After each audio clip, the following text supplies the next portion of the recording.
Hi, everybody. Thank you all for being here. We are going to take a little bit of time just to let this fill in. But want to thank you all for being here, and hopefully, right, all of your questions are able to get answered. Please check your emails for the resources, and do know that tomorrow there will be a link of this recording. And so anyone who needs that, that this recording will be emailed to you guys tomorrow. You all should already have the resources and the links. So please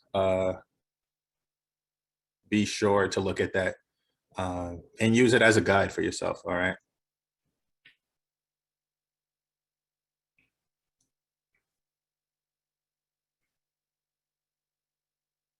So like I said, we're gonna get started in about 4 to 5 minutes. We have a lot of people who registered for today's meeting. So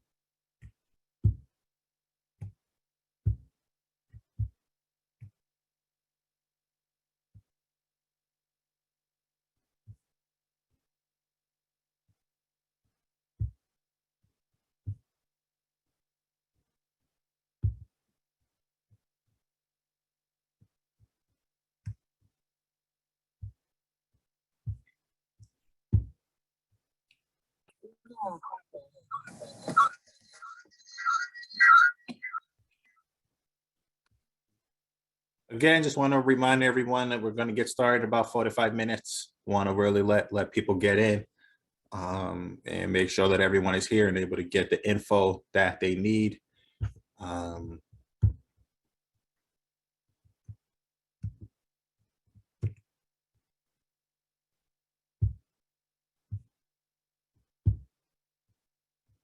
Again, a reminder, this is a webinar for the infrastructure grant.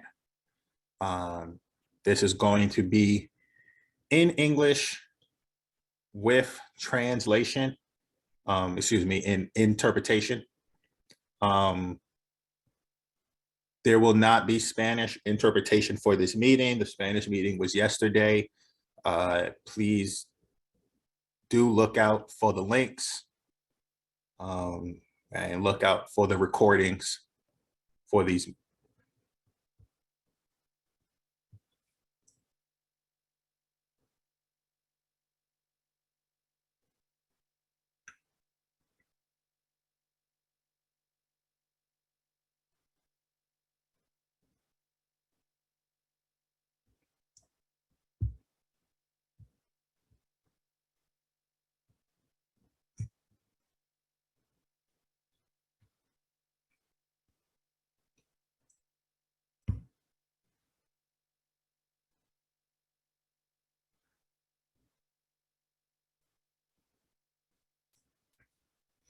Thank you guys for joining. We will be getting started soon.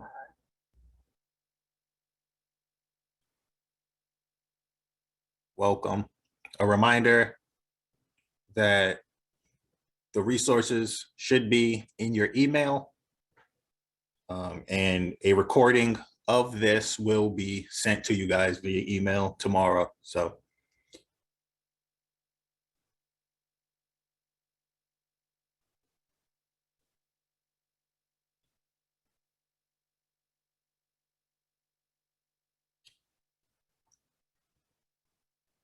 just want to remind everyone that this meeting is in English. However, there will be translation for Chinese, German,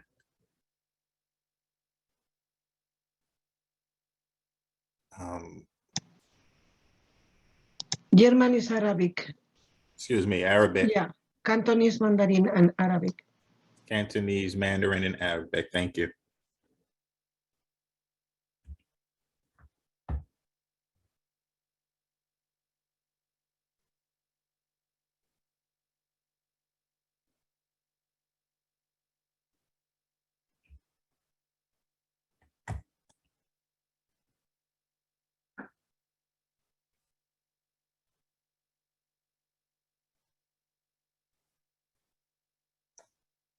again, we'll be getting started soon. You guys should have received an email with the resources.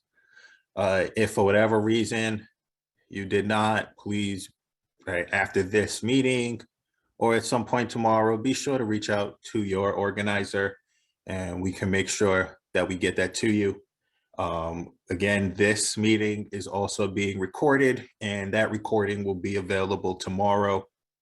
Also just want to highlight this meeting is in English and will be interpreted in Cantonese, Mandarin, and Arabic.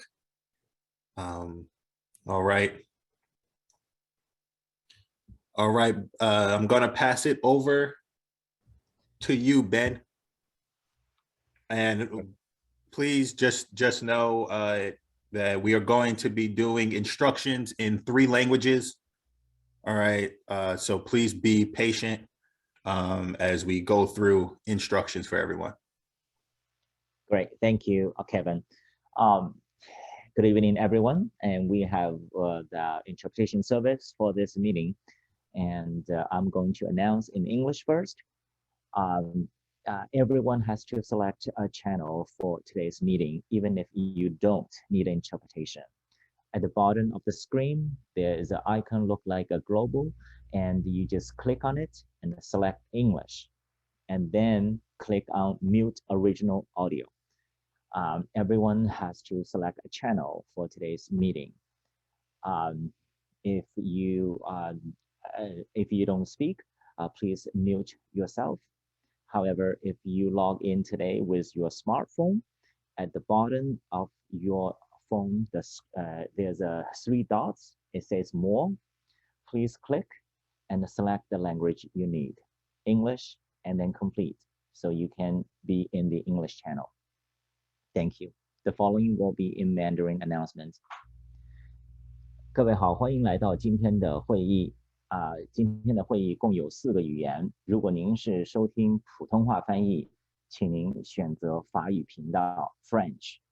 在地球一样的标志里面请选择一个语言，然后选择 Mute Original Audio， 就是这个原始的音频的静音。每一个人都必须要选择一种语言。如果您不需要翻译服务，请选择英语频道。如果您今天是通过智能手机登录今天的会议，请在您的手机的右下方3个点末里面选择 French， 然后选择完成，这样您就可以收听普通话翻译了。如果您不需要翻译，如果您不发言的话，请您处于静音的状态。谢谢您的合作。接下来是广东话翻译，广播。The following will be Cantonese announcement. Wayne?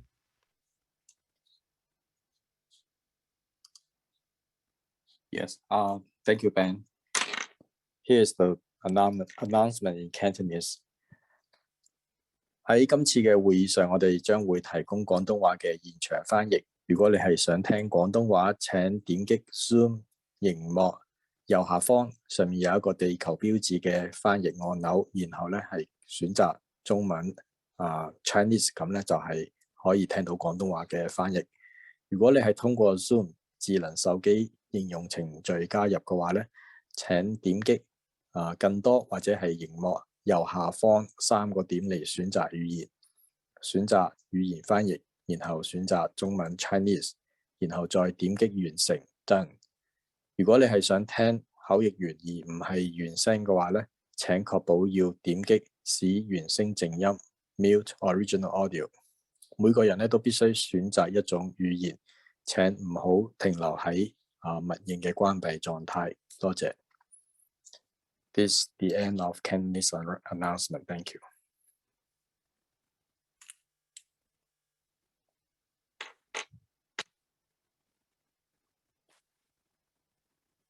The following will be interpreter in Arabic. Please proceed.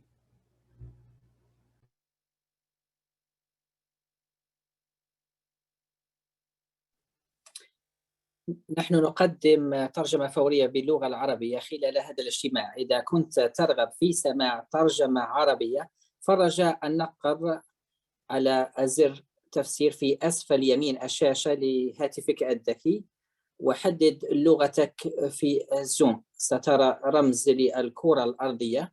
إذا كنت تنضم عبر تطبيق زوم فيجب عليك النقر على 3 نقط المزيد، وهي في الزاوية اليمنى السفلية في شاشتك.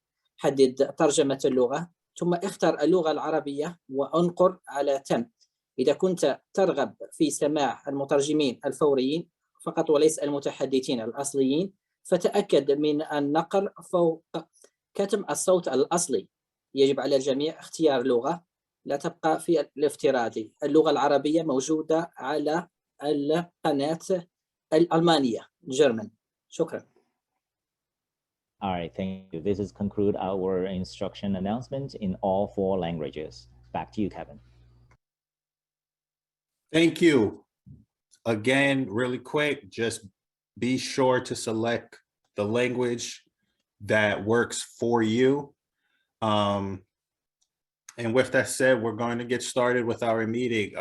First, I just want to thank everyone for being here. We know how important it is for you guys to get this info. We know that right, those of you who do get this grant, we know how helpful this could be. So we definitely want to make sure you guys are able to get the info that you came for. Without any further ado, I am going to pass it to Leidy Bernasconi. Thank you, Leidy. Thank you, Kevin. Hello, everyone.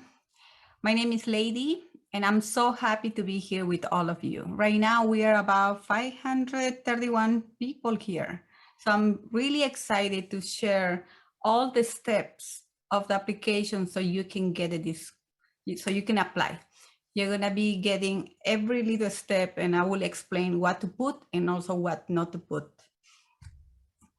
Before I start, I wanted to say thank you to the union for allowing me to be part of this journey and be able to be here and share all the information that I have. So are you guys ready? Let's get the thumbs up if you guys are ready. My field recommendation will be is to get some water, a comfortable chair. And if you have a laptop, have your laptop with you so you can follow all the steps that we're gonna be going through today. In a second, I will be sharing my screen. And just for your information, this webinar, it doesn't mean that it doesn't matter how you do it. It doesn't guarantee that you're gonna get a grant. It's mainly educational. It's mainly for you to get all the information, but it's also up to you that you read and get all the information from the overview. They're gonna be sharing all the links, and right now we are gonna be going to a link where we are gonna see the whole application. So let me share my presentation. Okay, should be there soon.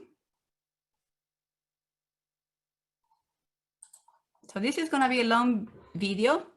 Oh, sorry, webinar, no videos.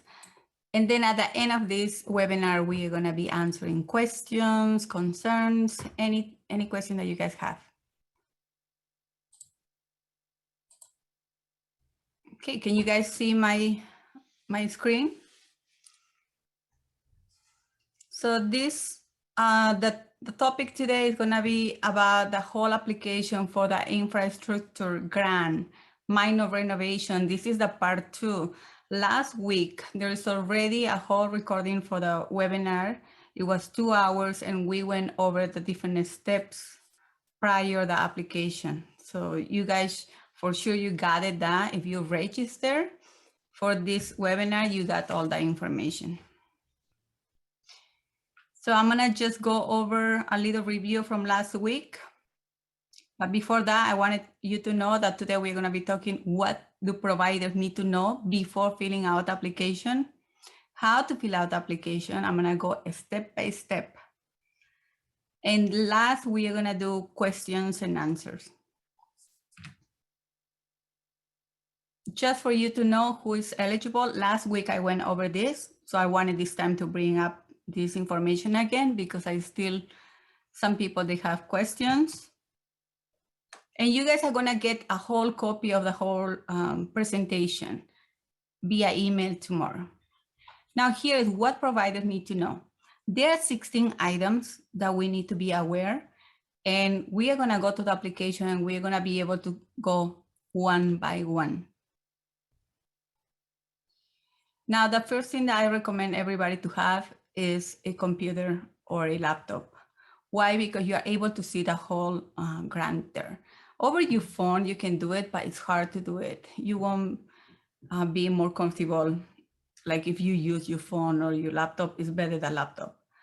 Make sure you have already all your pictures. And I will show you how mine looks.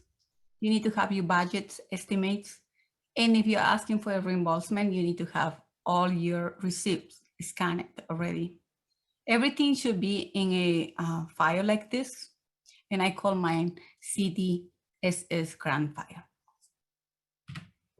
I know it's gonna be a lot of information. This is one example how mine looks.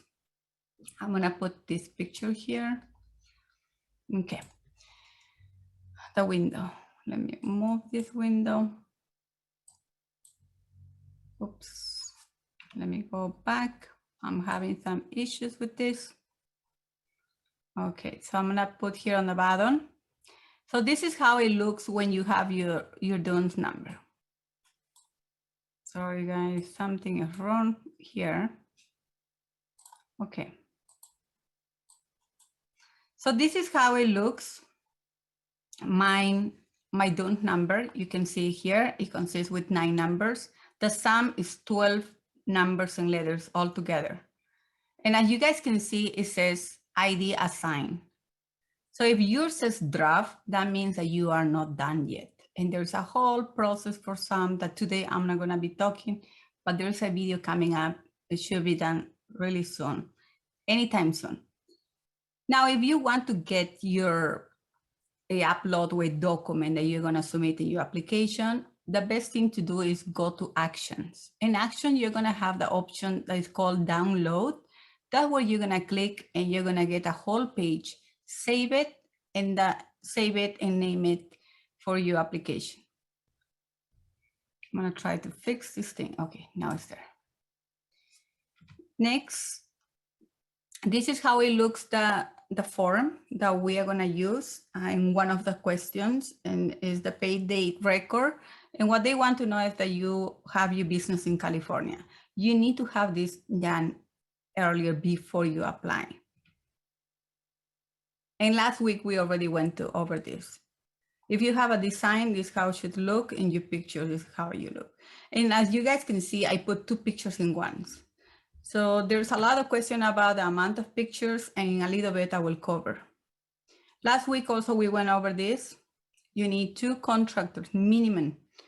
And then you're gonna need also 2 bids or estimates from different companies for each item that you have. And yes, you're gonna have more than 40 pictures, but try to find a way to put some of those, make it like a group picture.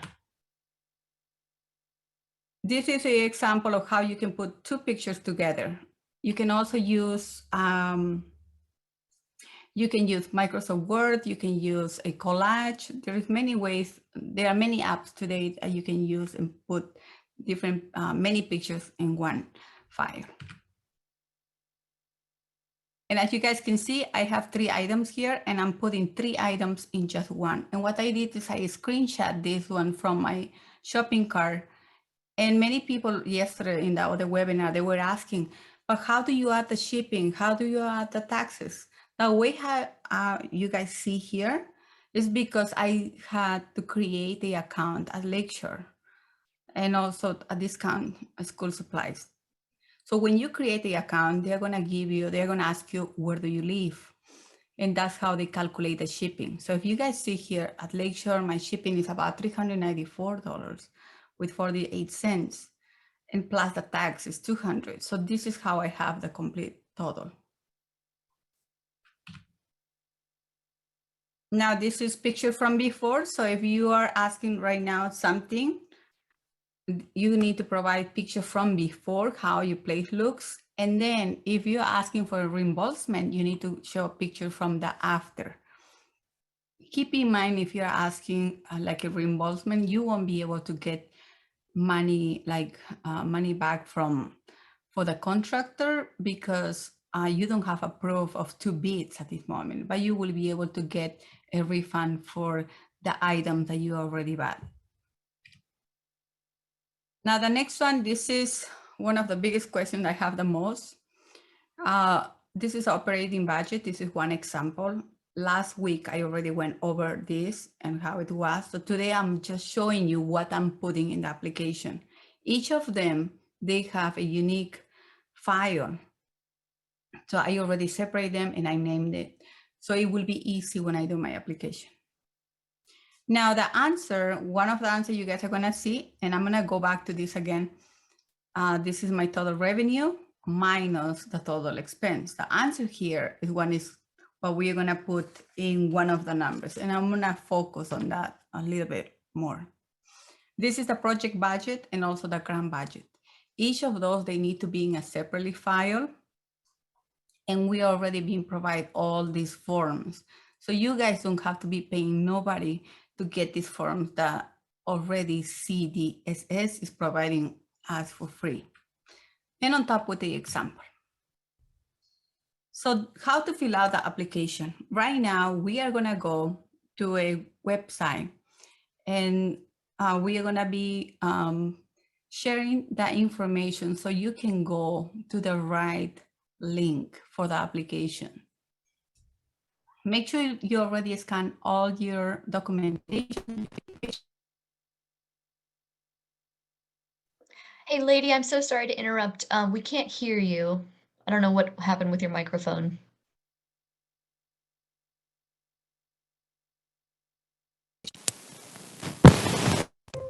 I'm back. How about now? Perfect, thank you. Thanks, Peggy.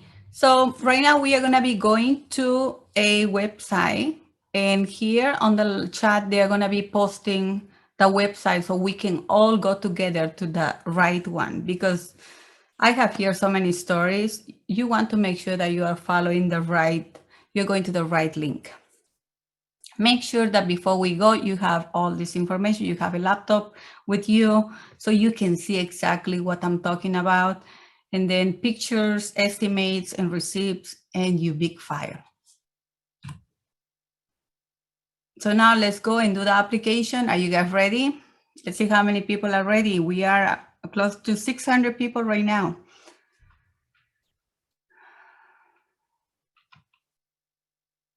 Okay, so I'm gonna be changing. I'm gonna go to the application at this moment. And the way how I go is cdss.ca.gov.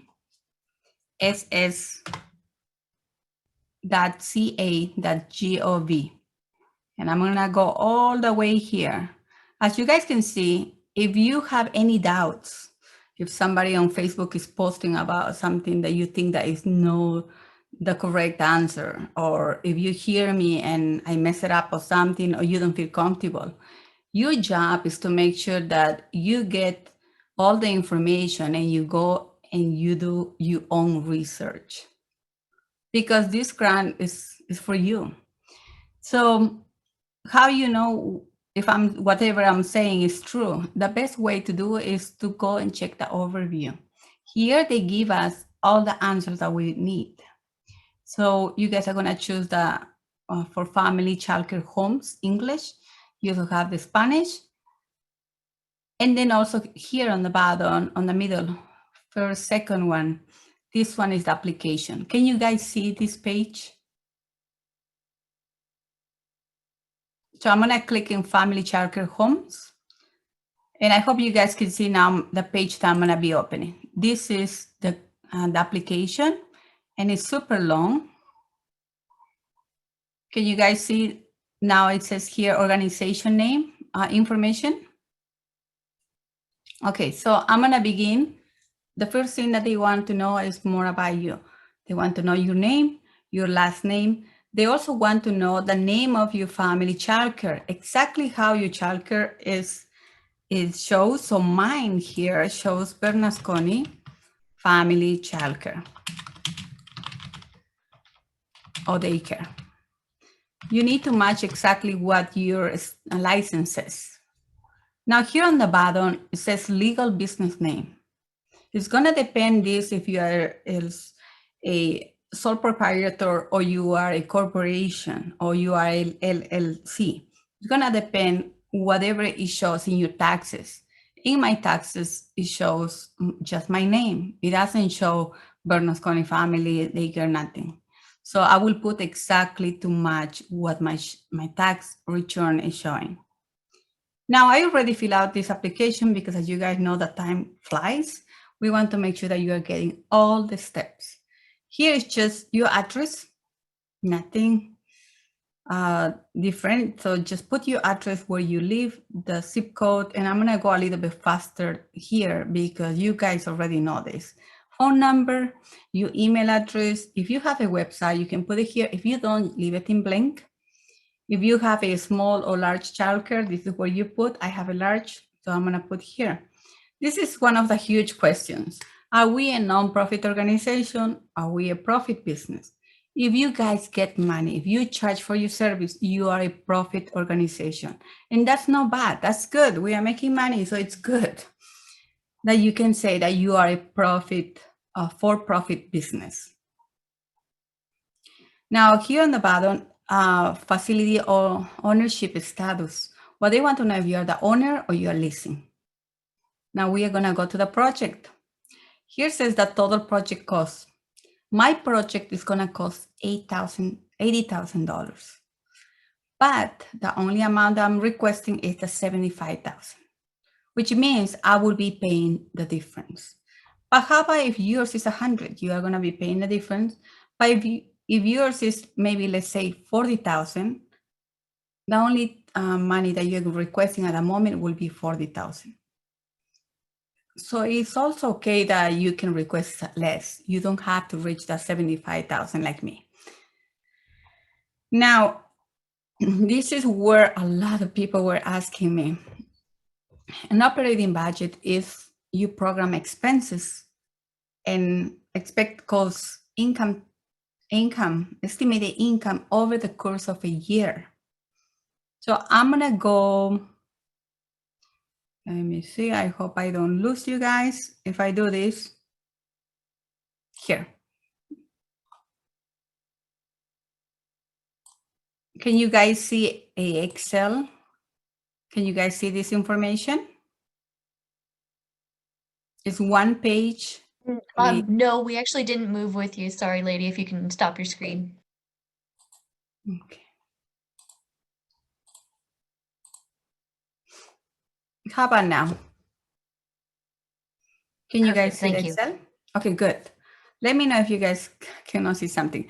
So what they're asking is how much was your income minus your expenses? This $31,000 is what you're gonna put there.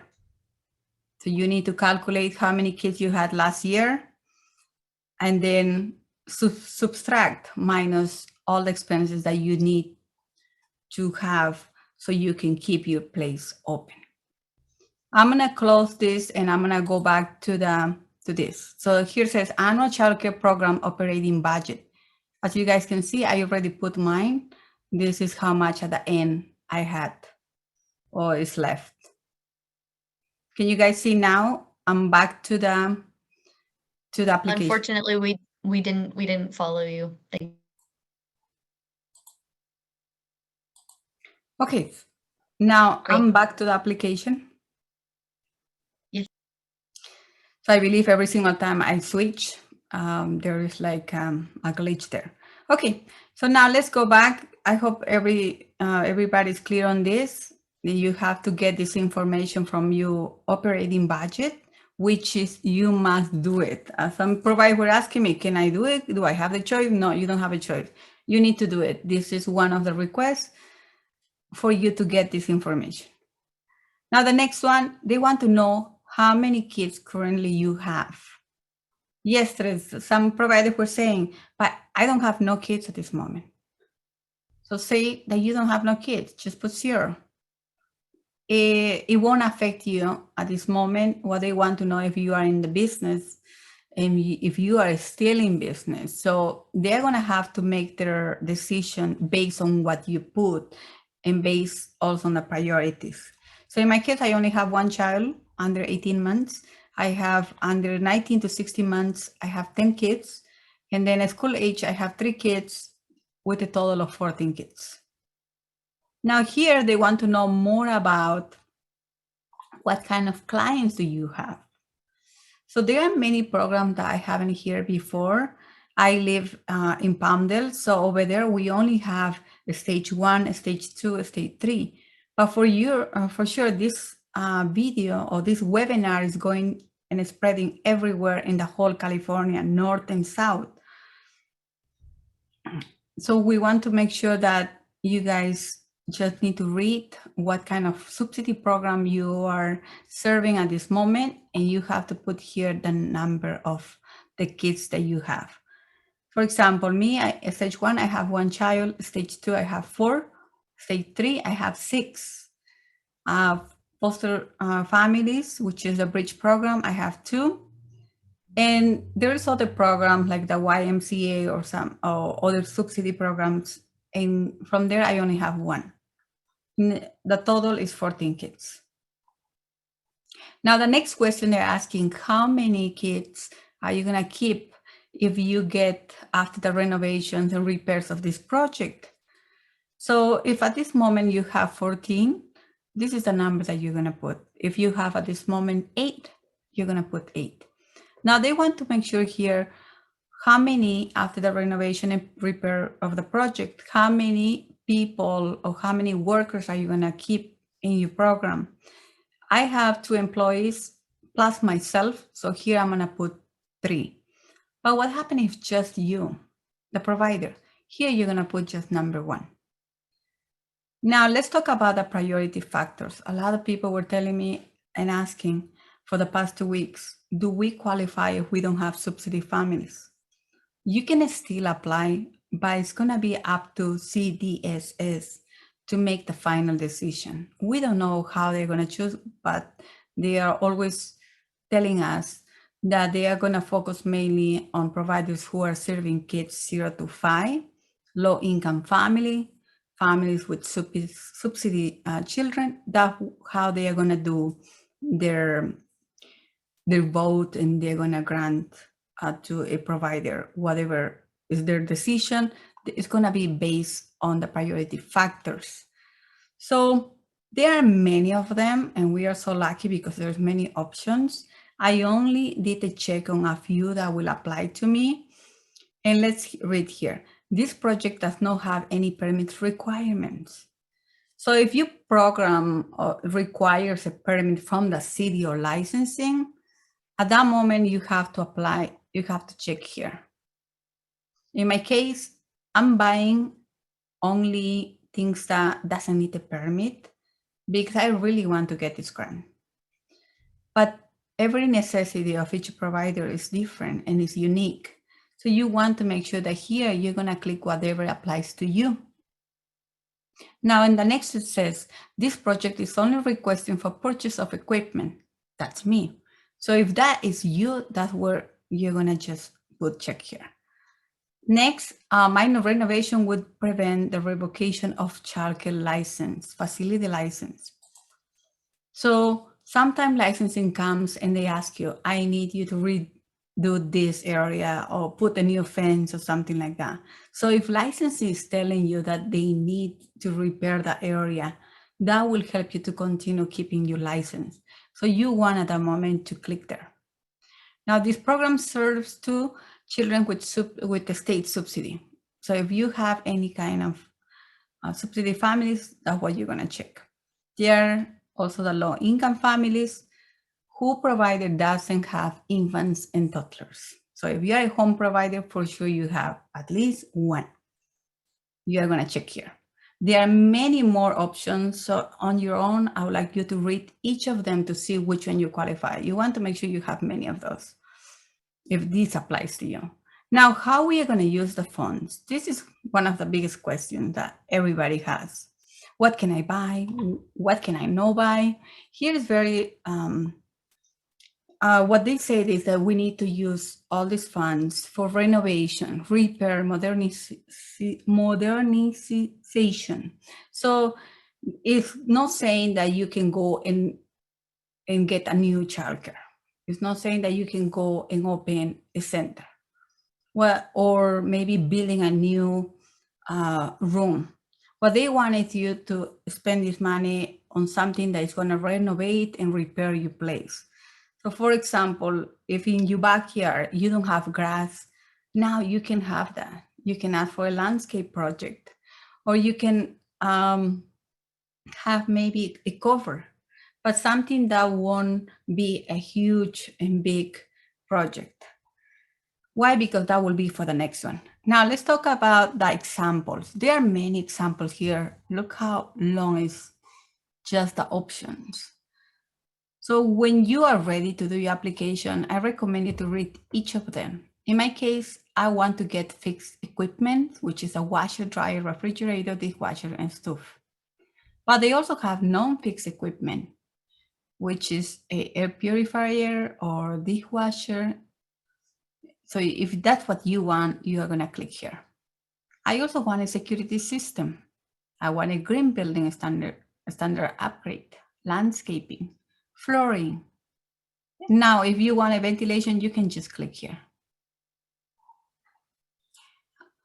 Because I'm asking so many things, I also want a storage indoor and outdoor.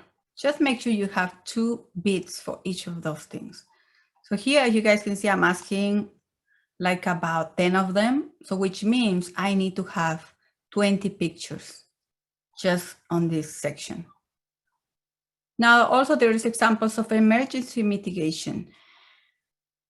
And if you see, I'm also applying more for COVID related, like a bathroom modification or a permanent portable sink, a HVAC sanitation upgrades, including a UV light. So there are many things that you can just choose from. And these are great examples because at one point I didn't have no idea what I will get. I was so confused. But then when I read the overview and then I read the application, it was so easy for me to just make a list and be ready for this application. Now here where you need to pay attention, project readiness. They want to know in which state you are. So here tells you exactly stage 1 or early stage, how they call, middle stage project. So this is when you are just starting and you don't have nothing complete. Or here you have some, but the final stage is where you want to be. You don't want to give them excuses that you don't have pictures or you don't have an estimate. You want to make sure that you are ready for this grant. So if you get the money today, tomorrow you're going and you are starting with your project. They want somebody who's ready for this. Construction day, I'm gonna start. So if I get the money on April, that's the day that I will begin. And then here it says when you anticipate the completion of this project. In my case, I'm saying that it will be in June 30. So that's where I'm planning to finish. Keep in mind, you need to be under 120 days. But what happens if you cannot do that? Here on the bottom, you're going to explain why you cannot. You have 300 characters to explain yourself why you cannot do within the 120 days. Now, here where you're going to answer in which stage of the project you are. Right now, I'm so ready for this. I'm in the final stage. I got all my bits. I got the contract. I'm just ready to submit my application. But today, I wanted to do my application with you so you can see how I'm going to do. And then on Saturday, when I'm not working, I will be able to go over and just submit. The application attachments, there are 16. when I started my presentation, I went over some of this. And today we're gonna start with number 1. Here is asking for the narrative description of the project. Here is where you're gonna put a story. Why do you need these items? Why do you need this table? This table is gonna help me to separate the kids and do a social distance during COVID-19. So if I have more than one table, I will be able to spread the kids when they are eating lunch or when they're having class. This table have wheel, which is gonna help me to move from one classroom to the next one. Besides that, they want to know that this table needs a permit. No, this table doesn't need a permit, so I will be able to finish my project within or before 120 days. For each item, you have to describe all that. You have to let them know why you want that, how it's gonna help you, and if you can finish before 120 days. Now, how much you're gonna write? Keep in mind, no more than 2 pages, a minimum of 1 page. I write a lot, so mine is 2 pages. So here also you can put 10 files. And this is what you're gonna do. You just go, click in choose file, and then you're gonna, I call this one my project scope and narrative. So I'm gonna click here and I'm gonna put open. I hope you guys can see that. Now it's already downloaded there. As you guys can see, it was seconds and it's there now. Now on the next one is, sorry, yeah, I'm good. On the number 2, it says, describe your mission, vision, and history. Last time in the last webinar, I gave you all the examples of how to do this. So you just need to click and put your mission and your vision here. Oh, I made a mistake. The next thing that you're gonna do is you're gonna just delete and you're gonna upload the right one. Same thing here, you have a the max of 2 pages only. Now in the third, they're asking to see if you have like a mortgage payment or you have a deed or you have a rental agreement. It doesn't matter which one, the most important that you need to provide that information here. You're gonna choose the file and you're gonna be able to download that information. Now here it says, if listing or renting for the property, you need a written approval from the property owner for renovations. So if you're renting, make sure you have a letter that says that they have a permission to renovate or to add like a new tent or a new cover. And on top, they are giving you a contract for 2 years. That's what CDSS is asking. They want to make sure that you are gonna spend $75,000 and that you're gonna be in the house. But what happens if something happened and you have to move and you have to relocate yourself? You need to contact CDSS and let them know why you are moving. I know emergency can happen, but at this moment they don't have a penalty. So it's good to know that they don't have a penalty, but you need to contact them in case you got a grant and now you have to move in a year. Let them know what happened. But here they want you to make sure that you have a contract for 2 years. But what happens if you are an owner of a house? The only thing that you have is you're gonna leave it in blank because according for what says here, changes do not need to impact the property.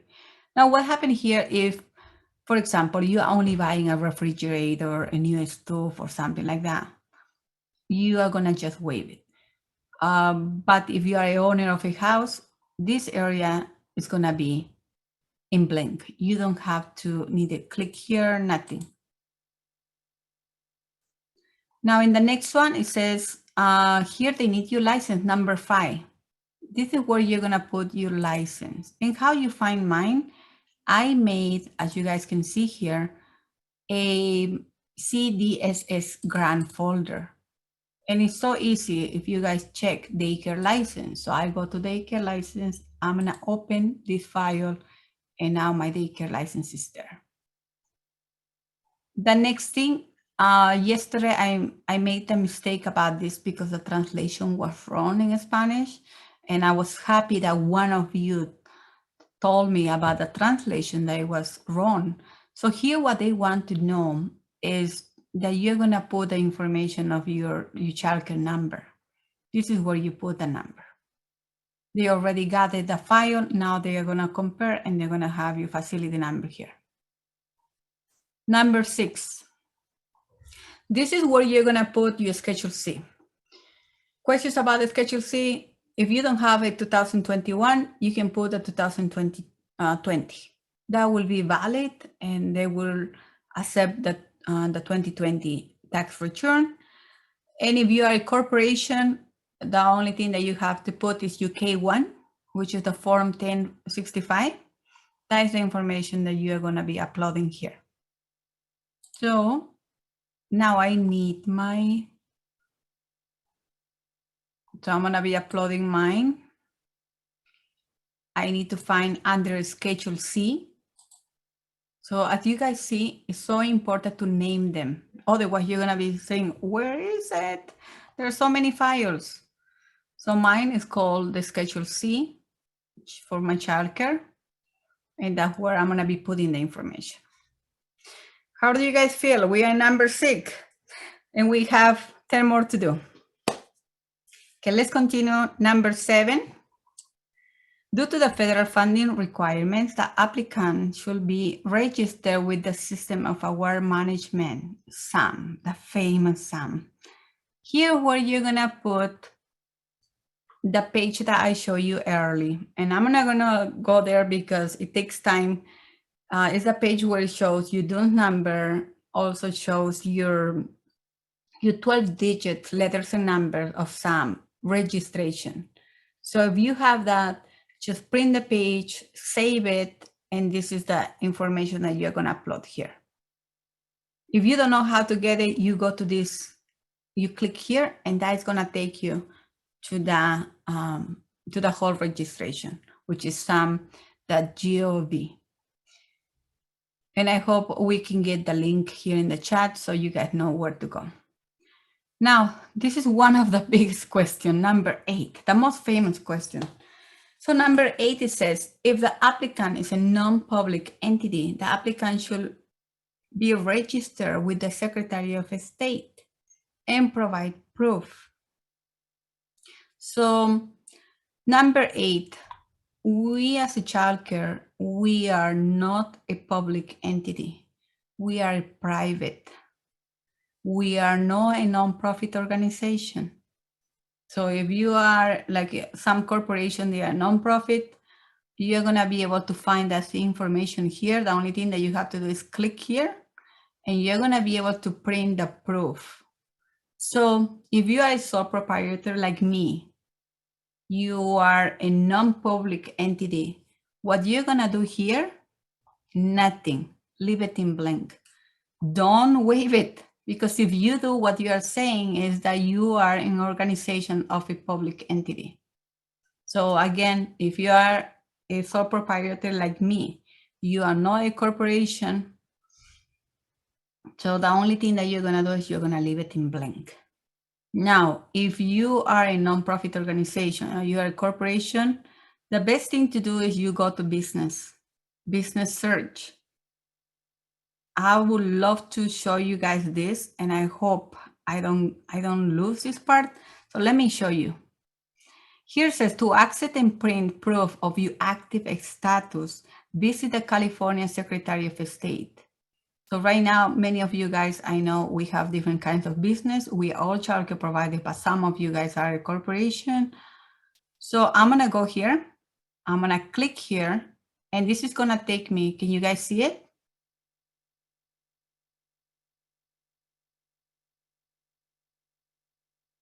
So I'm gonna stop just in case, and I'm gonna share again. So here, can you guys see it? This is where I went. So if you are a corporation, you're gonna click here. Many of you guys, I know you are, or you are a LMC.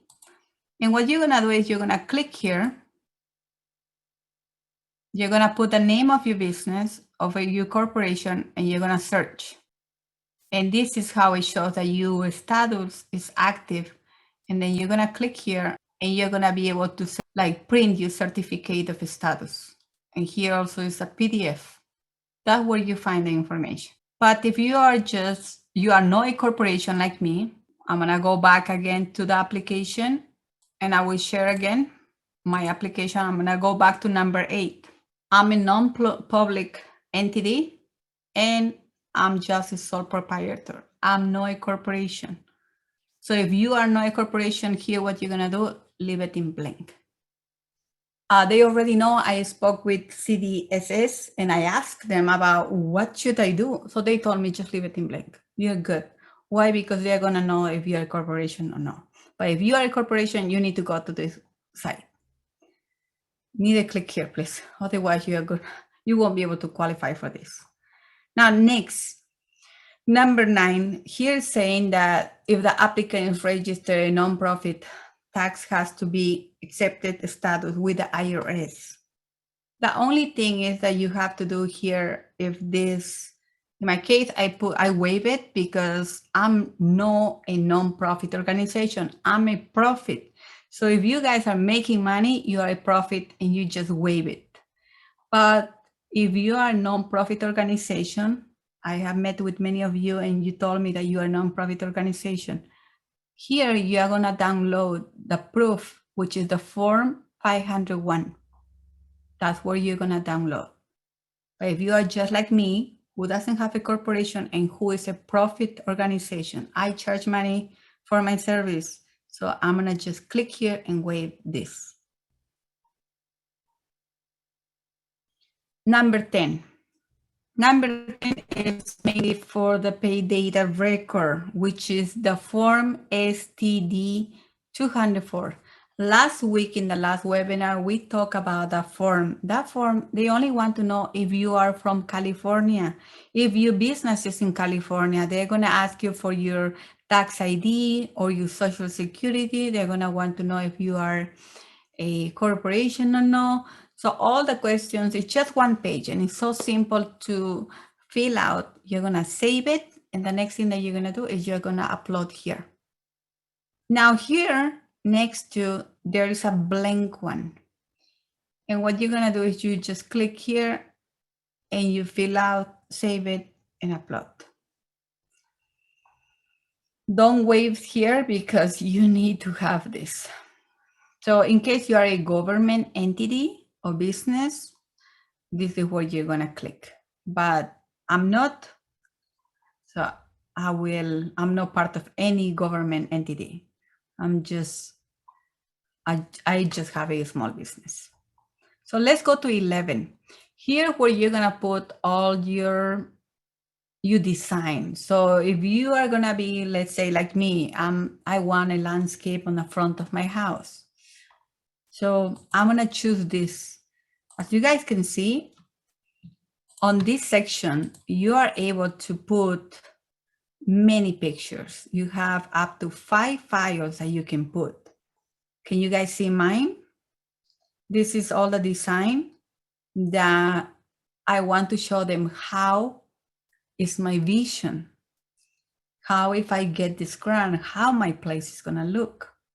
If you don't have a designer, you can still just use a ruler. Like last time I showed you a draw. I use a ruler and pen and a pencil, that's it. So this is how it looks, my design, and you can put 5 pictures here. I also include a video, just in case. Now, this is more like a 3D design, but you don't have to.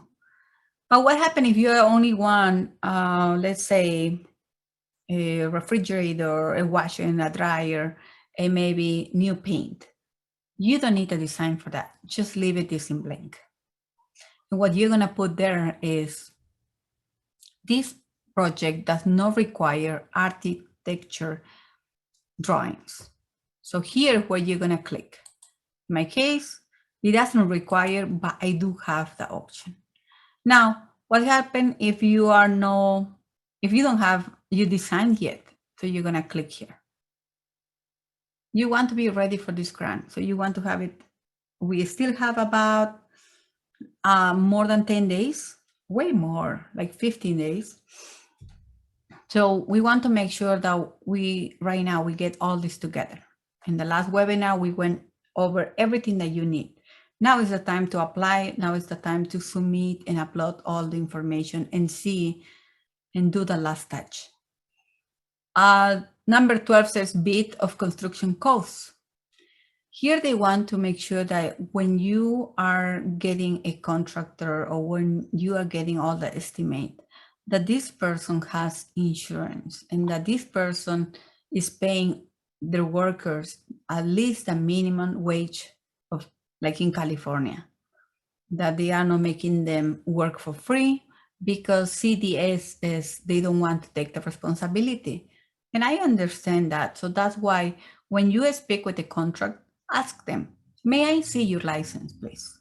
It's so important that you also speak up for yourself and ask something so important. You need the license. They're going to charge you for money, like for the project. So you want to make sure that you are getting somebody with a license. So now a construction bids is recommended the applicant provide 3 construction bids. However, 2 bids are required for the construction costs. For example, if you plan to renovate a bathroom and you have upgrades done to the outdoor learning environment that you're going to have outside, they are giving us ideas. You need to know that you need 2 bids separately licensed plumbers for the bathroom remodel and also 2 bids separated from the outdoor playground contract. So in total, you're going to need at the moment 4, 1 from the plumbers and 1 from the contract for the playground. Now let's talk about, so if you want just, let's say, only items like fixed items, like a refrigerator, all that, and you don't need a license for that. The only thing that they want is to make sure that if you're purchasing a refrigerator, they want to make sure that you have 2 separate prices code. 1 from Home Depot and 1 from Lowe's. In a previous example, you were able to see that I got 2 refrigerators. I put 2 pictures together in 1 page. Now, what types of bids do you intend to submit? They want to know. I don't have any bids yet. Please make sure to not click here and make sure that you are not there. You want to make sure that you are ready to go and they see you, that you are all prepared to get this grant. Construction and equipment appliance. Bid includes construction, labor, and project management. Same thing, fixed and non-fixed equipment. Bids are only related to the equipment purchase. This is the big question I have too. Here you can select only 20 files to attach. I have about 40. Some people, they have way more. What we are gonna do is make a collage or put 2 pictures together in 1. And if you don't know how, today there are many apps. Just put it like 2 pictures together. And right now I'm gonna show you how I did using Microsoft Word. I have never tried that before and it really works and it was so easy. So I'm gonna stop sharing my screen and I'm gonna go to Word where I'm gonna show you how I did. So I will stop sharing my screen and I'm gonna go back. So as you guys can see, right now I'm in Microsoft Word and I have a document that's called washer both, I call this. So I have both of the washers here. And what I like about this is I can put more. So now I have 2 refrigerators. I'm gonna go to insert. Can you guys see all that? I'm gonna go to pictures, this device, and I'm gonna go find my file. And here what I want is I want 2 refrigerators. I only want 1, but they're asking me for 2 bids. So as you guys can see, I was able to put 1 from Lowe's and 1 from Home Depot. And now I have only 1 file with 4 pictures. So I have more more to upload. In total, we have 20 spaces. So, and then I save it here. And I'm gonna go here. You guys see?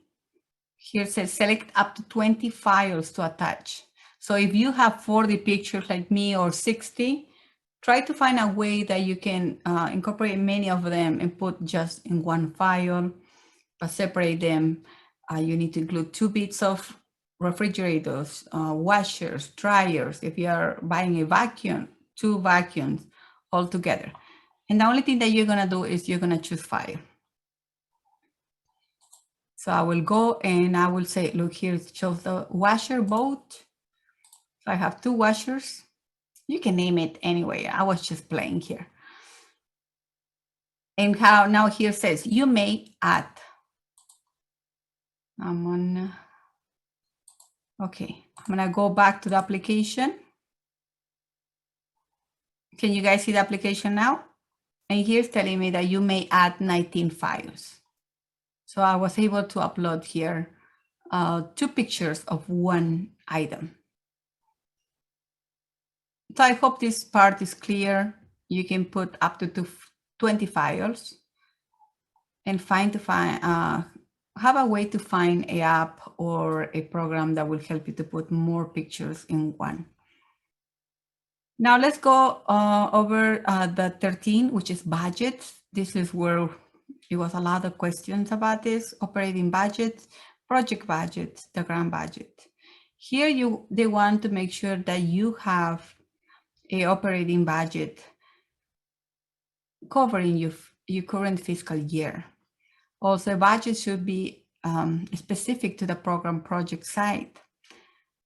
And here they are giving us an example for you to see it. So I have an example. Let me see. I'm going to look for an example. In this example,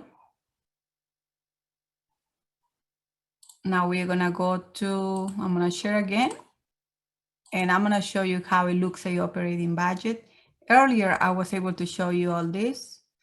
And this is how is my calculation in a year. This is how it's going to be. They want to make sure that you are in business. They want to make sure how much will cost you to keep your childcare open. This is the information that they need. From where I got all this format, I got this file from the application. Now I'm going to go back to the application. And here, if you click here in the blue, here you're going to be able to go to a example 2. In the last webinar, we were able to cover about all this. Project budget, here they want to make sure that all the funds and committed status, also this budget should include all the costs associated with your project, including the funding sources, demolition and construction costs, program materials, project planning costs, etc. And then what you're gonna do is you're gonna download the budget template. They are giving us also an example of that. Many people use QuickBooks. QuickBooks will be also a good example for your operating budget. Like I have QuickBooks, so the only thing I had to do is print, save, and download here. So do you guys see? This is where you're gonna download your operating budget. Now I'm gonna click here. And I'm gonna look for the operating budget. Where is it? Here, grant operational budget. So I'm gonna click here and I'm gonna download mine. The next one is asking for the project budget. So try to name it your files so it won't be confusing.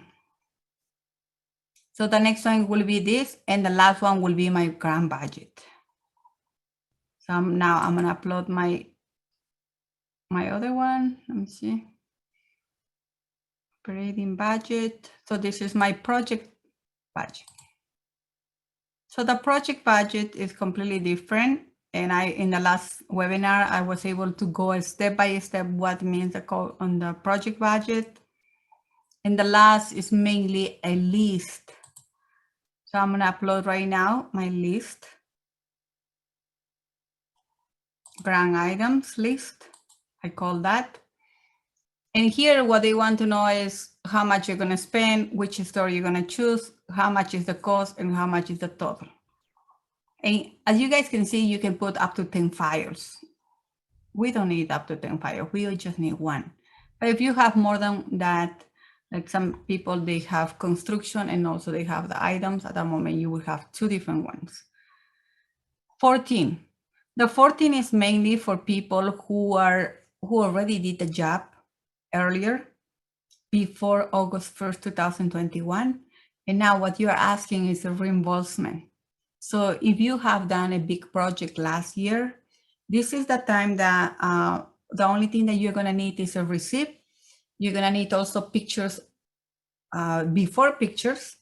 And here where you're gonna put, you have up to 20 files to prove everything that you spend and also how your place looks. From me, I'm gonna be waiving this because I'm not requesting for a reimbursement. But if you are, make sure to provide enough proofs and information and just upload here.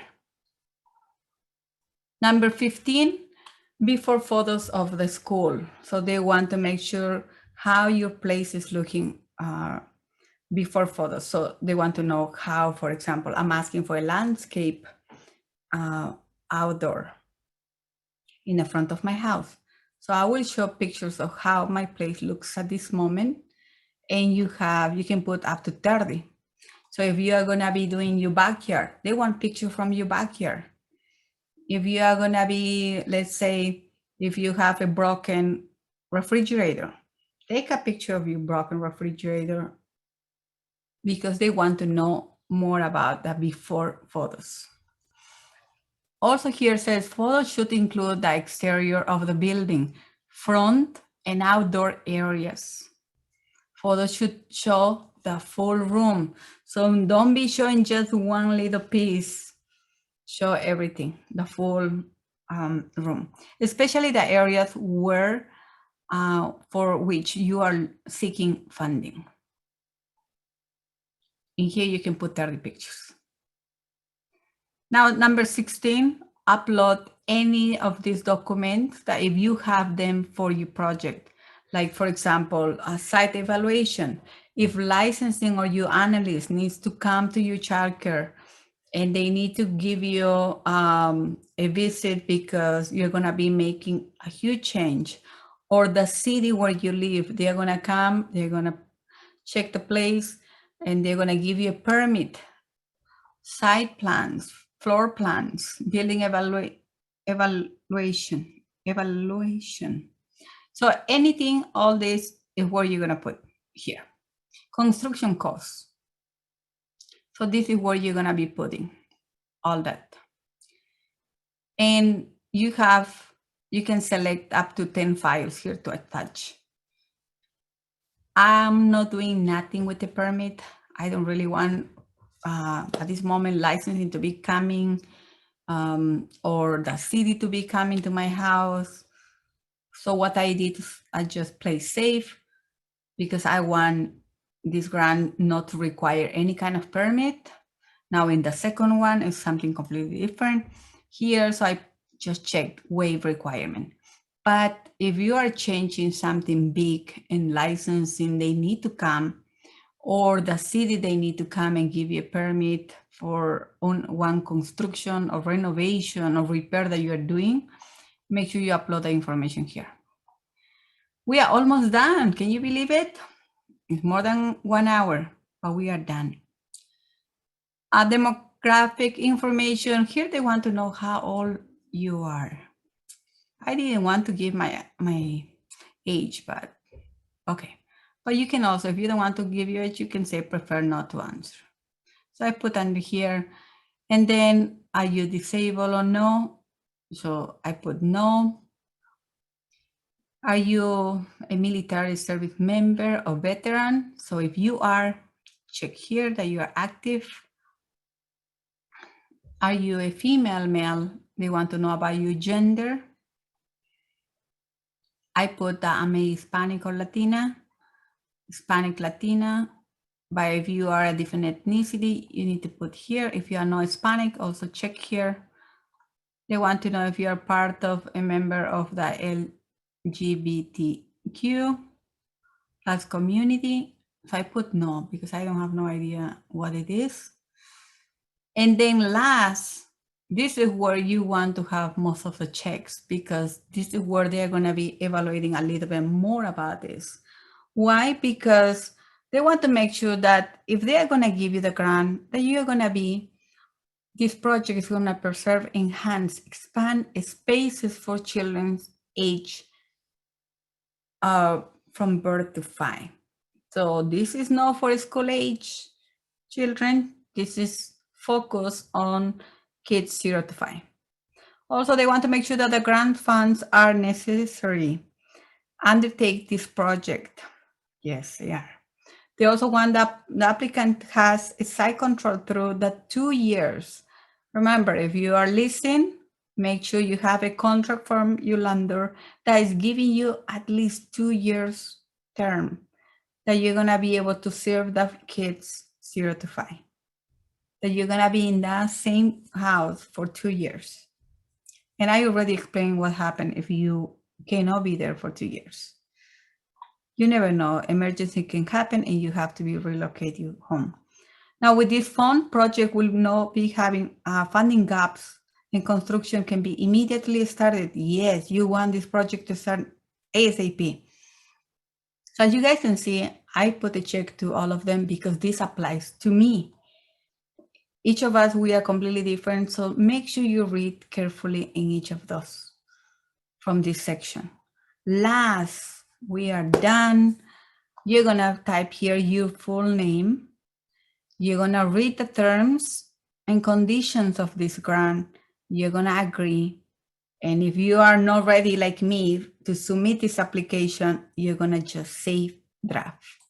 But if you are ready and you're good to go, you're gonna put submit application. And the only thing I want is to wish you good luck. To wish you good luck and let's see what happens. Do your best, don't give up. This is a great opportunity for all of us. So right now, what we're gonna be doing is, there's some last tips that I wanted to share. The first thing will be organize all your files, name each of them, submit your application before March 25th, 2022. Subscribe to my channel so you can see videos about the application, about how to do your mission, how to get your DUNS number, and soon the SAM video with all the details. The nightmare that many of us are calling is gonna be there also published. The union also are gonna be providing with a lot of information. I also recommend to, and I invite you to subscribe in my channel and visit me on YouTube. Every week I have live videos there for you. Thank you everybody for allowing me to be part of this journey with you. And I only wish everybody good luck.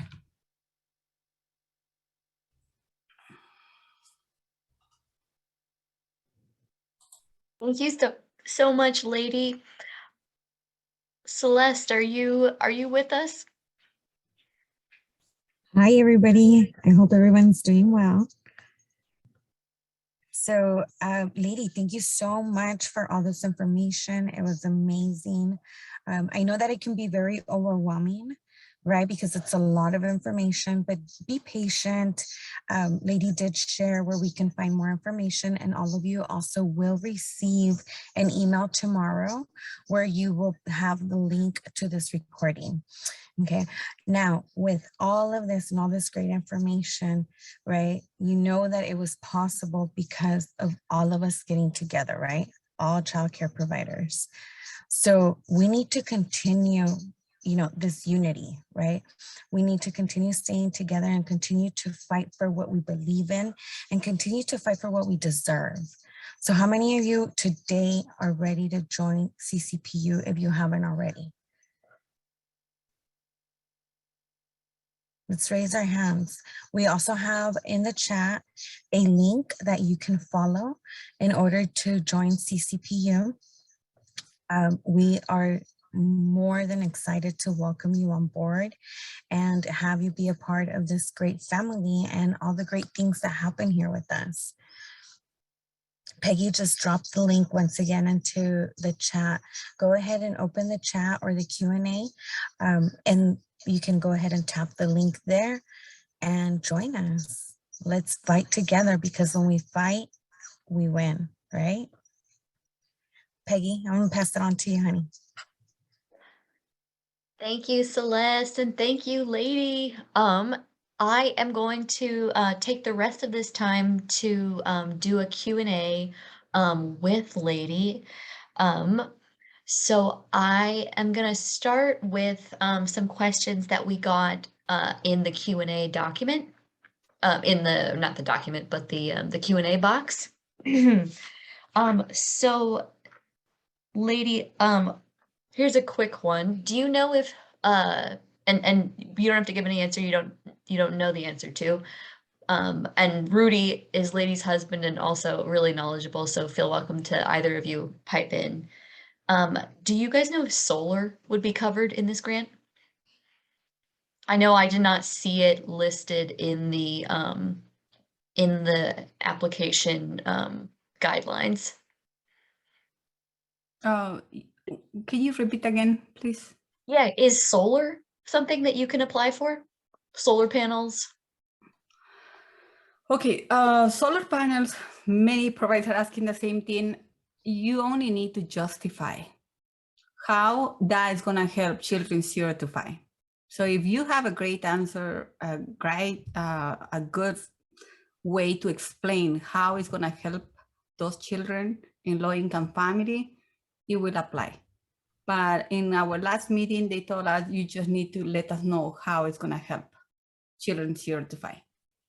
Thank you so much. And then a lot of people are asking about their operating budget. Some people are like, hey, I haven't done my taxes yet for this year for 2021. Can I submit a 2020 operating budget? What's our answer there? Yeah, I already went over this. Yes, you can do the 2020. Not everybody has done the 2021. So that Schedule C, it can be upload the 2020. It will be okay. Thank you. And I already confirmed with them and they say yes. And also Thank you're you. just building an operating budget. So it's not like you're producing a financial document that has to be perfect. It's a budget. Thank you. Thank you both. Folks are asking, what if I have multiple projects? Is that okay? Can I, like, if I'm doing something in my kitchen and my backyard, 2 minor renovations? You can have as many. Just make sure that you have different contractors and you have also different bids or budgets. You can have many multiples. It doesn't, in the overview, it doesn't say you need a specific, there's a number or there's a limit. Thank you so much. And then a couple folks are like, hey, I'm a 24-hour facility. I have a lot more kids enrolled than my capacity or ratio allows. When they're asking you to enter the number of kids you have on the different programs, does that refer to your whole roster? Yes, for example, if you are 24/7, for sure you have more than 28 kids, but they are never together on. So they are not asking you to say, okay, what are the hours? What they are asking is how many kids are enrolled at this moment. That's the only thing that they want. Now, if they ask you for proof, that's something else. At this moment, no, they are very simple. They only want to know how many kids are currently enrolled in your program. Thank you. Oh, this is a simple one. What's the maximum amount that people can apply for? 75,000. Okay, 75,000. Now, I know, I guess I just wanted to repeat what you said earlier, which is that you're going to be creating a little more information and videos on the SAM application. A lot of folks were asking questions about that. And just for folks to know, in our guide that we've been talking about, and we can share it again here. I'm just gonna share the link to this in the chat again right now. This this guide will be updated. So if Leidy has any additional resources, we'll share them there. I know that some folks are saying that they haven't received their DUNS number yet, which is, again, if you didn't attend part 1, then please watch the webinar for part 1. Another thing is they can call, they answer the phone. You just need to call. They will walk you step by step. They are very friendly. They are nice. I was able to get mine like that because mine expired from last year. So to recover mine, I had to call and they were so helpful. Same thing with SAM, they do that. And yes, our video is done editing. We just need to publish, make the last touch, and the union will be sharing this information via email. Yes, thank you, ladies. So folks are asking for the number. I keep posting a link to this guide, which I see a lot of people are actually in right now. There is a link, if you see Sam and Duns, there says like, here's the number to call. So that's why we're just kind of sharing the same link again, because everything you need is right there. And also you're going to receive an email with the recording from tonight, as well as the resources tomorrow. But if you received an email to get you here to this meeting, then you got all of our resources in that email. Just scroll back to that.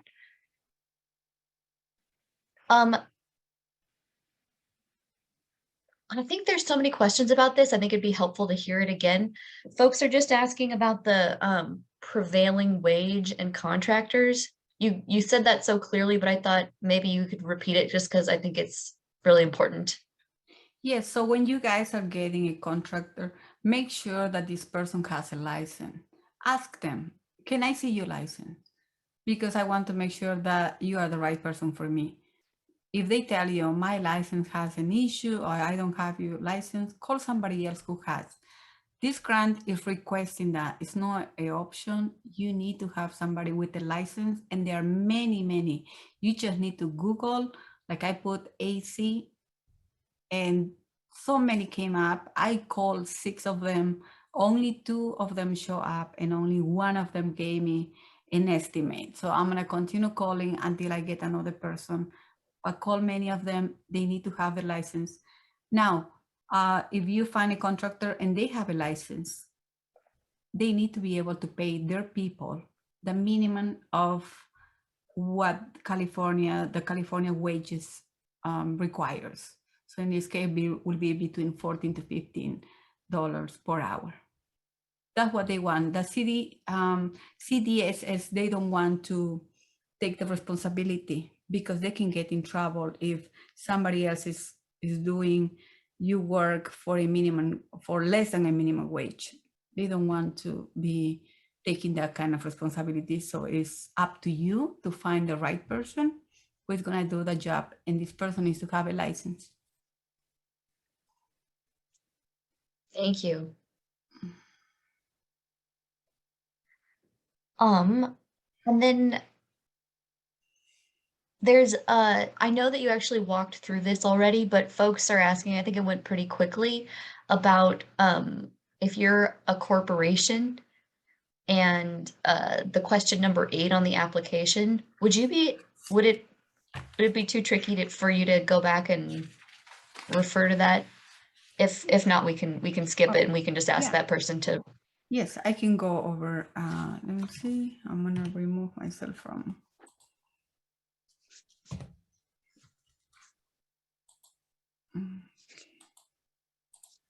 So we are gonna go to number 8. Yeah, I know this is a tricky one.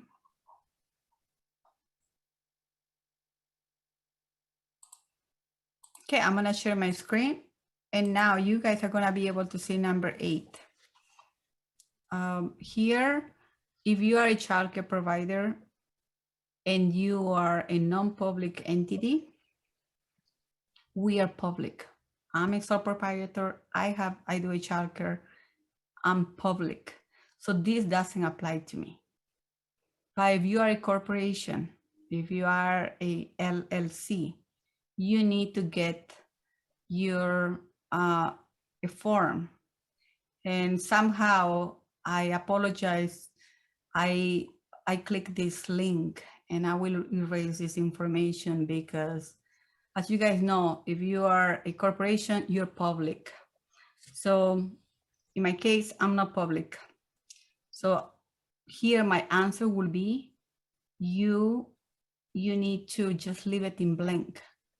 I already contacted CDSS and they told me they were not thinking about, when they did this grant, they didn't think about the sole proprietor like me or like you. So they didn't have an option to add here, but it should be another option for us to say that our organization is a non-public entity and we are not a corporation. But if you are a corporation, what you're gonna do is you're gonna find your information here. I'm not gonna click here because a few minutes ago I did, and I showed the name of somebody else who is gonna be removed somehow from this. But keep in mind, anybody will be able to go and find anybody corporation because all this is public. But still, I apologize for showing something without your permission. So here, what we're gonna do is just leave it in blank. If you are a sole proprietor, you don't have a corporation, leave it in blank and they won't say nothing because I already let them know about this situation. And they are aware. The person who wrote this grant is Dr. Lupe, and she's aware that this part doesn't apply to us. So let's leave it just in blank. Thank you so much. We're getting a whole lot of questions about some things that I believe you covered in the first webinar, which were the pay data record, as well as the project and grant budgets. What do you think it would be useful to review those again, or should we really just be referring people to rewatch your first webinar? Oh, like the payday records, they want to know more about that? Yeah, the pay data records, I'm seeing a lot of Okay, questions about. I can go really quick. So I'm gonna go to the pay record. Okay, so this is a information that is, let me check really quick. So this one is in question number 10 in the application. And this is, they are providing this to us for free. We don't have to buy it. The only thing that you need to here to put is your name. Are you a sole proprietor? Are you a member of a LLC? Are you a corporation? This is where you're gonna put all your information. So if you're a corporation, this is where you're gonna be putting. If you are not a corporation, you're gonna be putting your Social Security.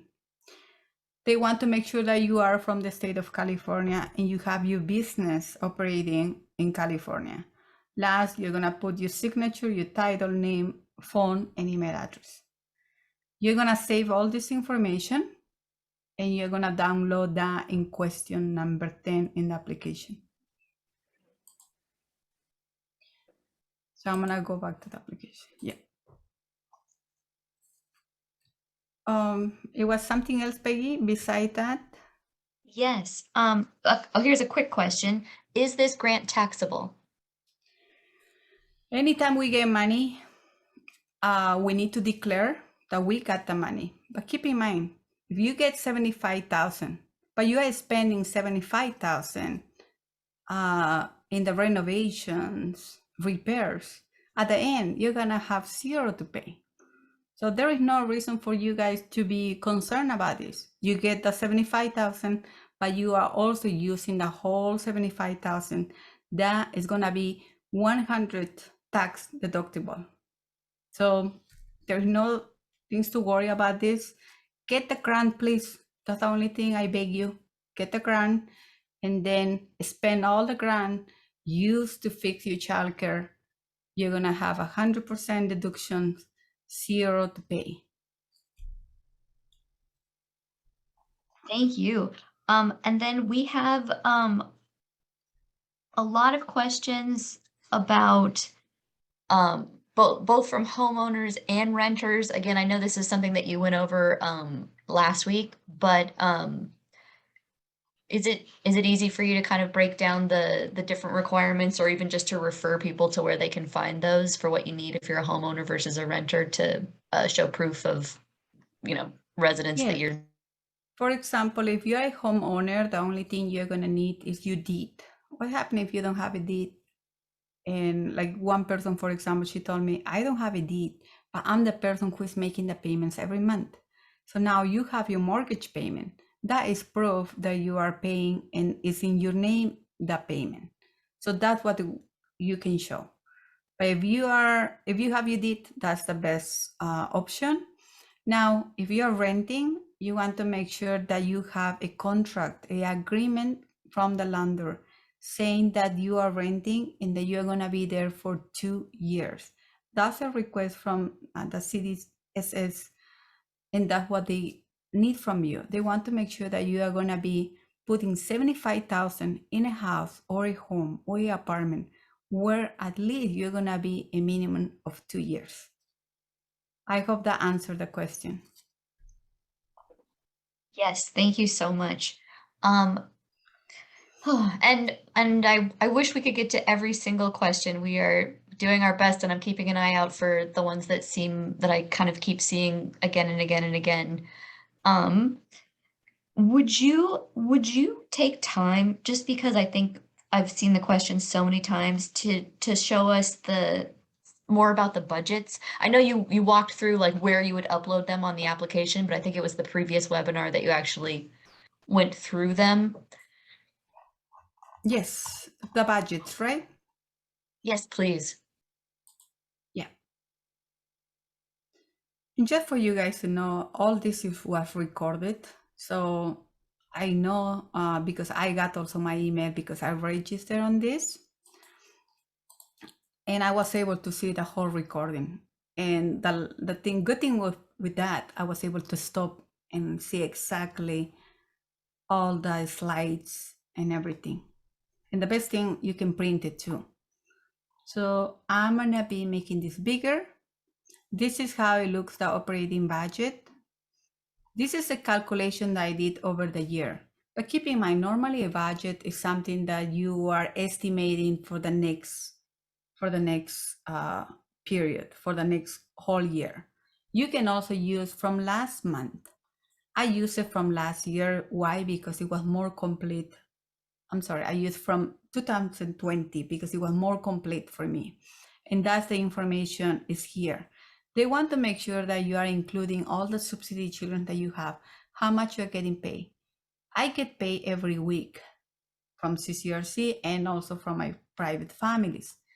I know they pay me every month, but the way how is my rates is weekly. At the end, this is the amount that I got. This is just one example. It's not my information. Then I also have infants. You don't have to put here infant. You can put 0 to 2. Just like bold to make sure that they know that you have 0 to 5. Here I have private families. I put 4, and this is how much I charge them. And I multiply this information times 54, and this is how I got this information. Then I also have one child from DCFS. This child was with me only 18 months. So he wasn't the whole year. So this is the amount that I got. Make sure this information that you are putting, it match with your Schedule C. You cannot be just making up numbers here. Why? Because one day they request the information, you need to match all that. So think about this, how you do it. Here's a good example. In here, you have a second example that the CDSS is providing to us. This is more like a center because the way how much they are charging, that's how I see it. And also they want here on the second part of this operating budget, they want to know how much is costing you to keep your place open. So somebody asked me, should I put some toys there because I bought toys? No, you don't need toys to keep your place open. But something that you need is you need a mortgage, electricity, utilities, your cell phone, insurance, your curriculum, any cleaning supplies that is going to help you to keep your childcare open. That is the information that you're going to put here. How I got all this one, I got this one from my Schedule C. I also have QuickBooks, so it was easy for me just to download the whole sheet, and then the only thing I had to do is I had to write all the information.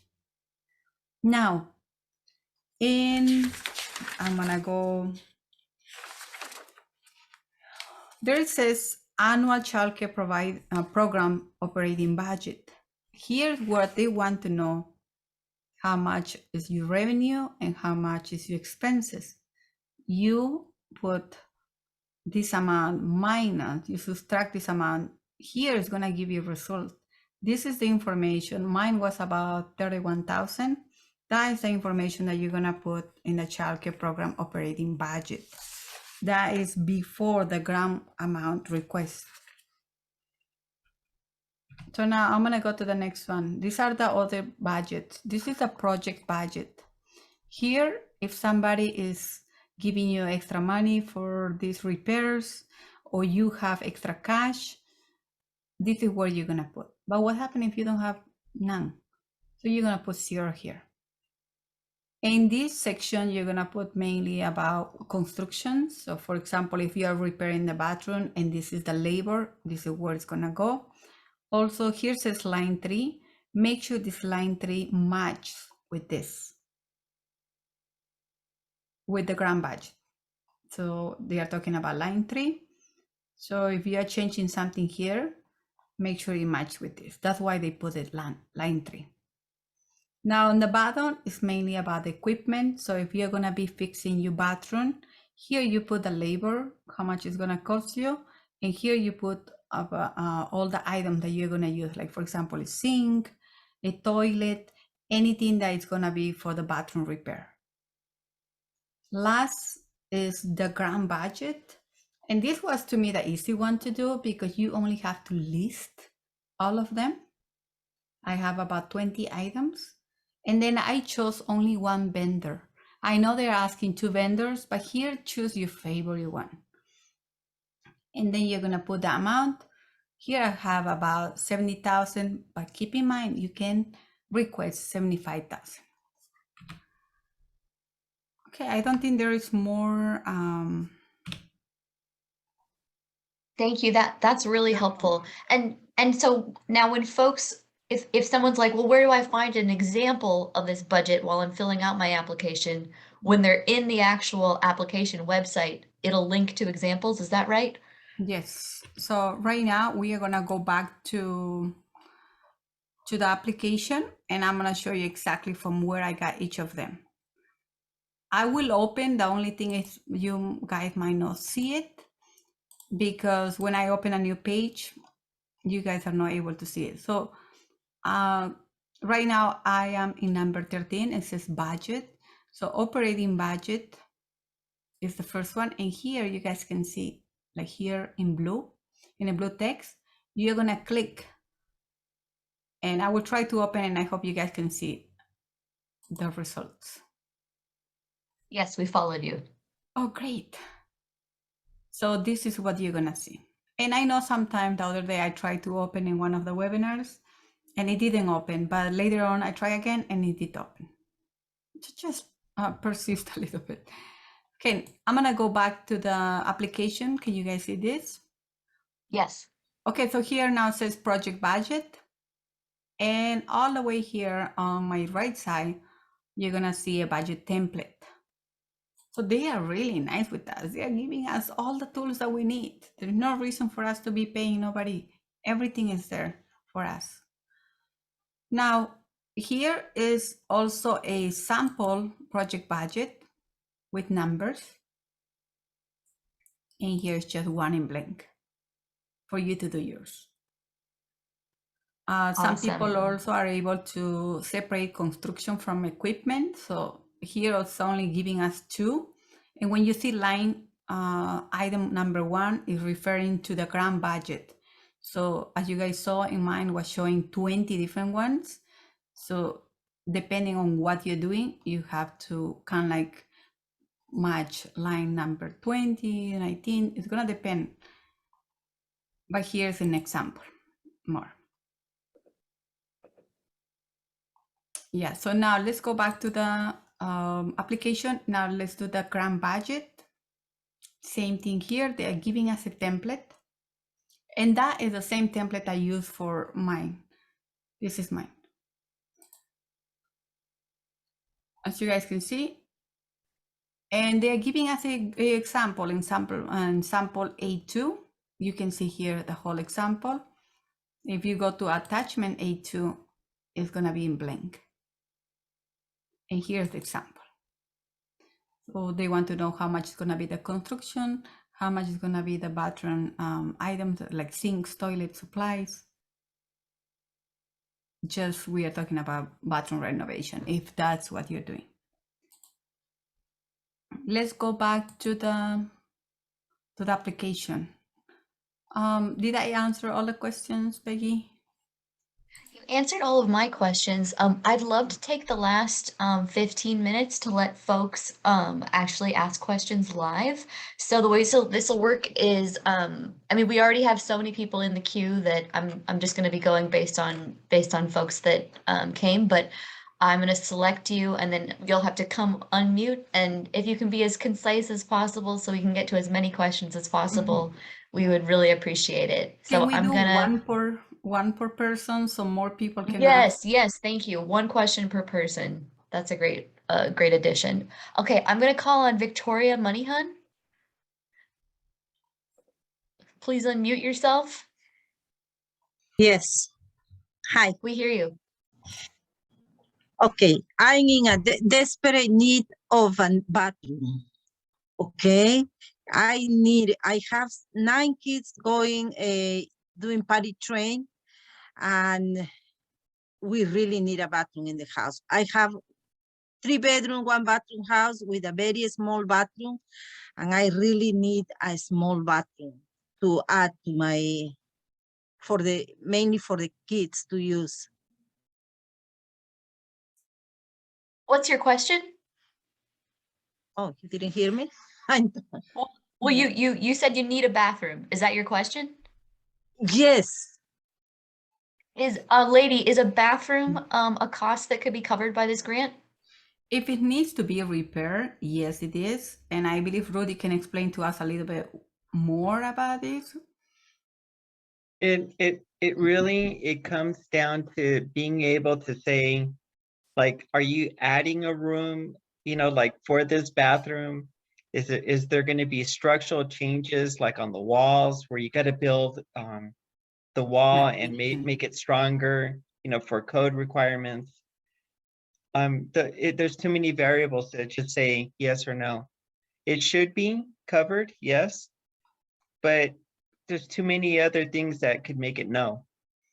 Yeah, like the pyramid too. They need the pyramid. Yeah, you know, but if it's structural, they'll kick it out. So if she needs to add to the wall and move a wall to make room for the bathroom, then it ain't gonna happen. Great. So no structural changes to the home for this minor repairs. That's correct.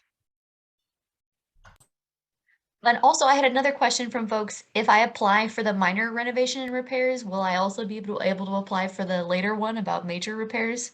Yes, you can apply to both. So let's keep trying. Okay, thank you. I'm gonna call on Glendola Max and then Angie Carrillo will be next. So Glendola Max, please unmute yourself and speak. Well, you just answered my question. I wanted to know, could you apply for both? And you just answered. Oh, perfect. Yes. So glad. Well, Yeah. thank you for being here. Angie, I'm calling on you now.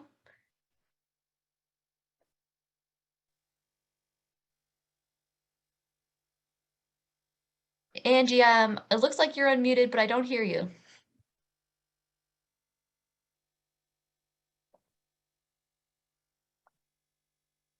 Benita Williams, I'm calling on you. And then Sophia Masood, you'll be next.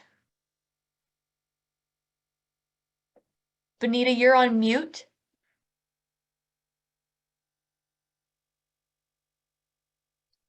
My question try have talk- already been answered. Yeah, it's been Oh, answered. okay. Thank you. Thank you. If your question has been answered, feel welcome to lower your hand. But I'm so happy that we're answering questions. Okay, Sophia, will you please come off of mute, Sophia Masood? Yes. Okay. My question is, I got couple of bids from licensed contractors, but they could not bid me for my each separate project. They sent me just one whole paper with 6-7 projects that I need to do. So is that okay, or do I have to like have them put it separately, because they really don't have time to do that? Some of them haven't even sent me quotes yet. I know the pain. It happened to me too. I asked them, it needs to be separated because that's what CDS is asking. So in this case, it needs to be separated. Find another one, or just speak with this person that this is what you want. So I hope you can get that fixed. Okay, because yeah, they are saying it will take us 3 weeks, 4 weeks, and when I really rush them, they send me just a whole paper with few projects all together on one page. Thank you, Sophia. Next is Nasera. I'm asking you to come off mute, Nasera Siamir. And Okay. apologies if I'm mispronouncing. And then up next is Claudette Fuller. Thank you. That just my question was answered so much. Your question was answered, Nasera? Thank you. Okay. So we have Claudette. If you would please come off mute. Okay. Hello, can you guys hear me? We hear you. Okay. I had a question regarding the part of the application that's asking us to list the our child that we have enrolled in the subsidized programs. Are we listing only children that are 0 to 5, or are we listing all our children? Since the grant only focuses on 0 to 5. So if you have seen the at the beginning, no, let's see. According for what I have, where it says complete a table below regarding current capacity. At that moment, you need to say exactly how many kids each age. Like I have all the ages, so I was able to have, for example, in one square says I only have a toddler, so I put only 1. I only have preschoolers, I put 6. I have school ages, so you need to describe in the quantity exactly that you have. Not only 0 to 5, or so in mine is also a combination of private families and subsidy. Got it. Okay, got it. Thank you so much.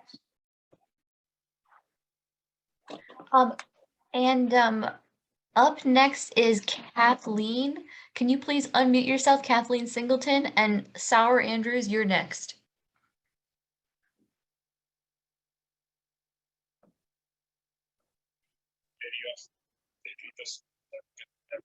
Hello?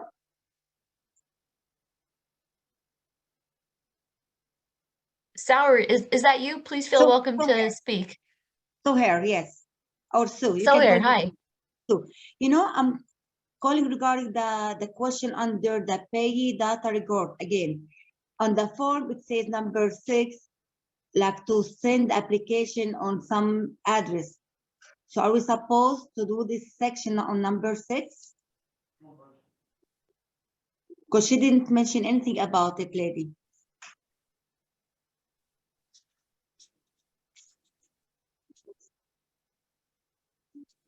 Number 6 is about the Schedule C. No, I'm sorry. It's about the pay data records. Okay, so let me check. One moment, please. Number 6.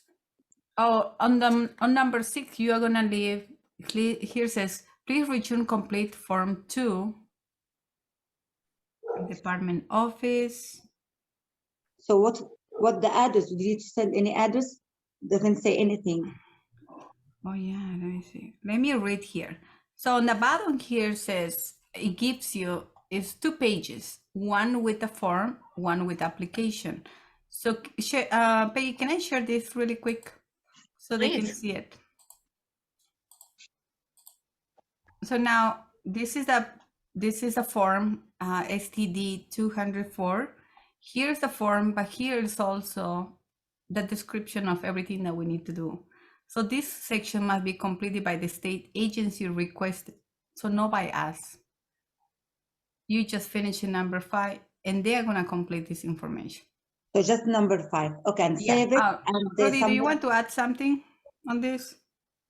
No, I believe you covered it. It's just they want to be able to, say that, yes, you do live in California, and they have a document that says that you are in California and this is a California grant. So they just, they want to make sure that this money is going to stay in California, because some of the other childcares may have, like in a center, they might have multiple locations across the country, and they don't want the money going to Texas. They want the money to stay in California. Thank you, guys. Quick question. Folks are just asking follow-up questions about like the contractor. They have to be licensed, but do you have to submit their license in your application, like as proof? Or are you? Yeah, their license should be on the estimate. It should be Wonderful. on the quote. It should say CSLB or California State License Bonded, company, because, it just gives them the assurance they don't have to go and dig it up again. Another thing Great. that I wanted to add, there's some providers that they are getting just a text saying, yeah, I'm gonna do this. This is how much it's gonna cost you. A professional with license is gonna have a logo, it's gonna have a license, a whole description, the amount, and how long it's gonna take to do this project. So make sure you get the paper or scan it and you get the file, save it so you can submit the information in your application. There are many good ones. I have met great people and all of them they had, but you need to look. Don't go just for the least expensive, go for the best. Thank you so much. If it's all right with you, I want to really quickly share the guide that we created together, because I think that a lot of folks' questions would be answered, and I want to make sure people know what this resource is, how to use it. So I'm just going to share my screen really quick. Isn't technology crazy, you guys? So this is the CCPU guide for folks that have attended this workshop. So it gives you who to contact if you have further questions. We'll post the recordings of both webinars. So we've got the previous recording here. As soon as Zoom shares part 2 with me after tonight, I'll post that here. You can find the grant overview and instructions. This file is going to answer so many of your questions. It's a long thing. You can search the document. You can say like, hey, are windows allowed? And you can search for windows. Here is the link to the application itself. Here is an application checklist that was made by CDSS. Here's the link to go to SAM.GOV as well as a support number. Here's the DUNS number and support number, where to get that information.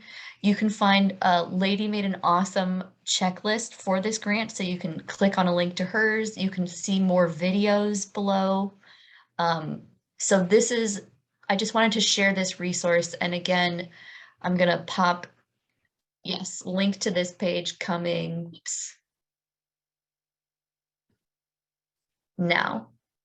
And again, also, if you registered for this workshop, then you received an email tonight saying, hey, the webinar starts in 1 hour. Inside of that email is also a link to all these resources. So if you've gotten an email about this at all, you already have all of these materials.